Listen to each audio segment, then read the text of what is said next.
From downtown. Okay, so we have talked previously about the double slit. And in the double slit, we had, light coming in. It was coherent monochromatic light. And it passed through these two slits here, and it hit this viewing screen in the back. Now, what we can also have is something very similar to the double slit, and it's actually going to obey the exact same equations. The d sine theta equals m lambda, and the d sine theta equals quantity m plus 1/2 lambda. But instead of just having two slits, we are going to have many.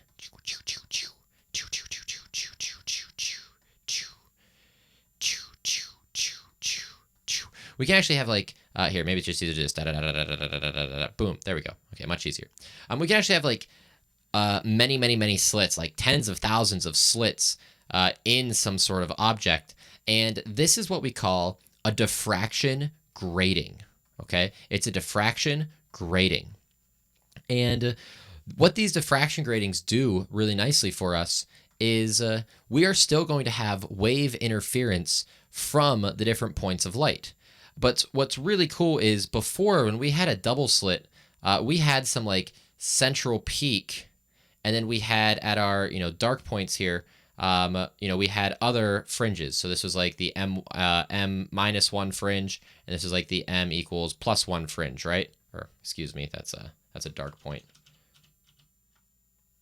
So this is like the m +1 fringe up here.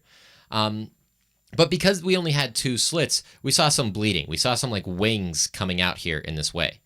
What happens when we have a diffraction grating is instead of seeing this like central maxima and then this kind of bleeding here, what happens is because I have many openings on the diffraction grating, there's many slits here, much more than two.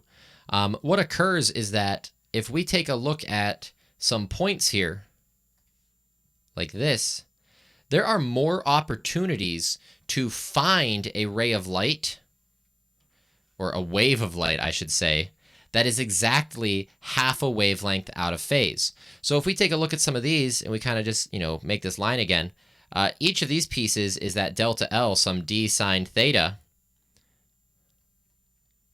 And some of these might not be exactly half a wavelength off, but some of them much later on may. And since we have so many slits, like tens of thousands of them in many cases, you're often going to find one slit somewhere that is an exact wavelength over two or half a wavelength shift, which means that instead of seeing these kind of wings here on the side, this kind of like, kind of Gaussian looking shape, we don't see that at all.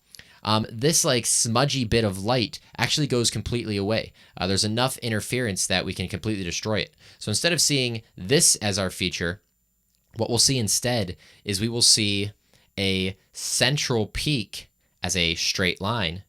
And then for our fringes, we will see straight lines for them as well. And they will only occur at one point. There won't be any bleeding left and right. It's just here is a point of light only at these positions. And then, if we went down to M2, wherever it is, like it would be, there as well. And we could scroll up and draw another one. So we only see exact points of light here.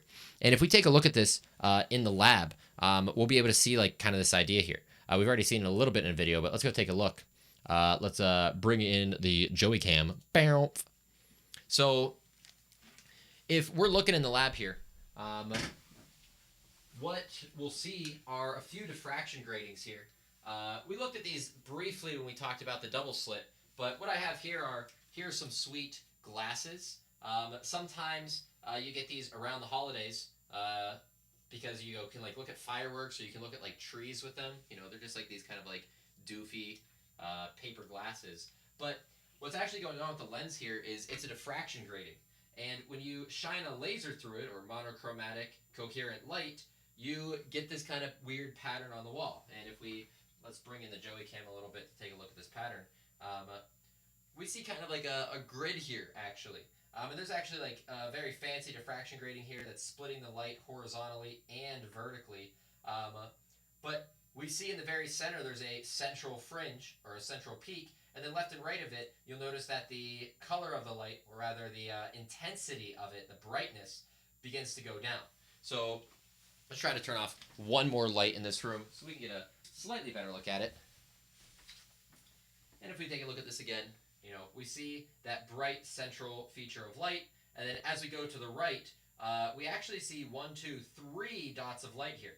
There is a very faint dot, like way out here. It's very hard to see, but it is indeed there. So you actually see 1, 2, 3, 4 fringes off of this diffraction grating in each direction, both left, right, and up, down the way it's designed.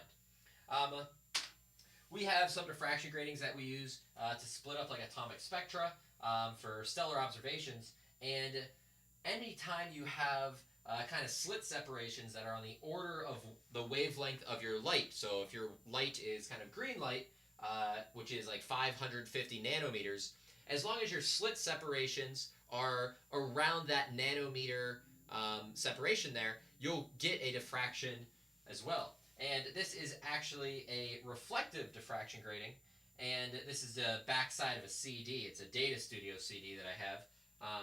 And what we actually see here when we look at this is we see a central point kind of right above the car right there. That's the bright point. And if we look to the left and right, we see some fringing as well. Now, we'll talk about this a little bit later whenever we get back to the CD lab, but it's a very similar idea. We just see the light with fringes on each side. At the moment, the far right one you might see, that on the right side of the car here, that's the central peak, and then the left points there are fringes. But notice how it's just a point of light, and we don't have any of the bleeding that we traditionally get with a just double slit. So while the double slit gives us a bled kind of graphical view of this, the diffraction grating gives us a much, much, much sharper point of where that light is coming. And that's what we want for, kind of looking at labs and stuff like that. If you want some good data, you need a diffraction grating to see everything right there to kind of give you some help. And to get really precise measurements if you're looking at like atomic spectra, or if you're trying to split light in any way you want. Okay, so with our diffraction gratings here, we see nice points on the wall. So the lines are very, I draw them as thin lines, but it's just showing that there's no bleeding there. And the length of the lines represent intensity because the central point is the brightest. And then as we go down, it gets dimmer and dimmer out to the edge.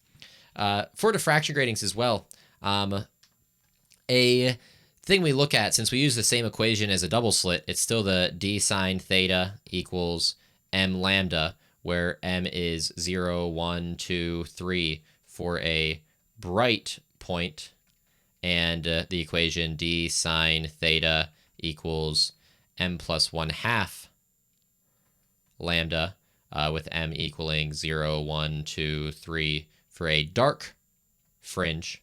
Same equation.